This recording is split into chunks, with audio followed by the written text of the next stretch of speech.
So let's take a look at how MySQL handles timestamps. I'm going to bring up the command line client for this. And we're going to create a table in the test database. So we'll use test. Remember the semicolon because this is the command line client.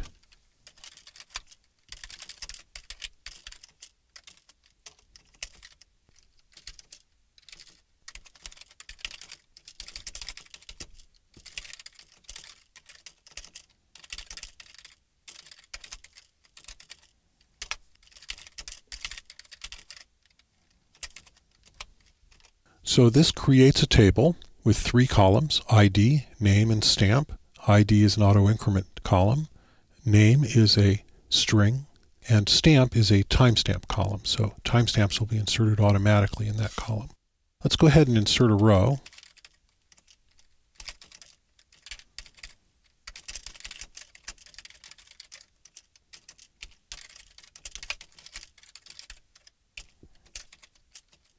So we've inserted a row into our table, and we set a value for the name column, Fred Flintstone, but we did not set values for stamp and ID because those are automatically inserted. Let's take a look.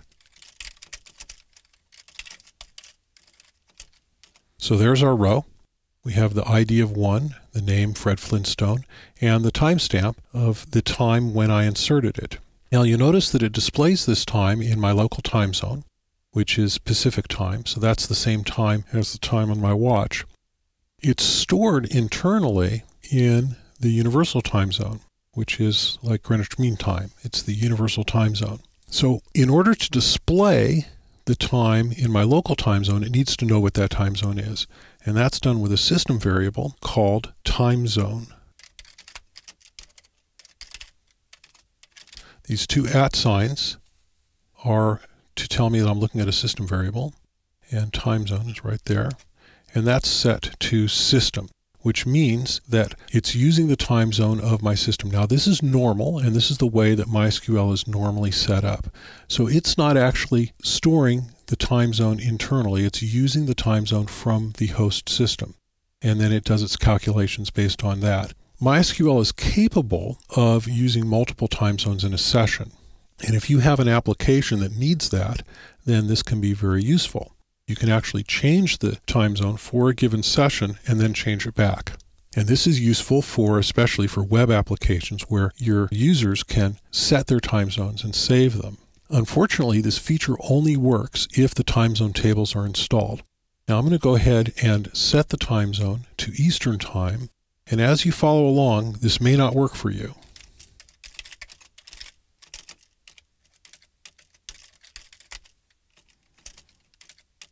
Now, if you get an error when you type that, that means that your time zone tables are not installed. And there's another lesson in this chapter to tell you how to install them. So if this is important to you, then you can pause here and go and install the time zone tables and come back and follow along. Now, I've set my time zone to Eastern Time, which is 3 hours later than Pacific Time. So when I query my table, we can see that the time is now 3 hours later than it was before. And we can set it back by setting it to US Pacific, or we can simply set it to system.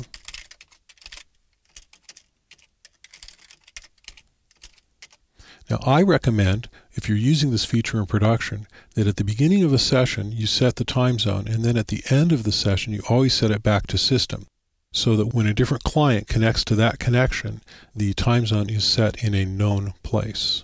Now when we query again, we'll see that the time is back to what it was in Pacific Time. Now, you'll notice a couple of little quirks here. One is that when the time is set to a different time zone, it's not always exactly the same time. I've noticed this too. And I'm not sure exactly why this is. I've tried to find out and I've not found an answer. If I do find an answer, I'll post it on my website at bw.org. But it's just something worth noting. If you are setting your time zones, it's going to be consistent, and that's what really matters. So this is how MySQL handles time zones. And it stores its timestamps in universal time, which makes it convenient for it to do the calculations when it reads it. And so that way, if different people are reading the same value in different time zones, it'll always display it in their local time zone and the time will be correct. So that's how MySQL handles time zones. And if you need to install your time zone tables, be sure to take a look at the lessons for installing your time zone tables on Mac and on Linux.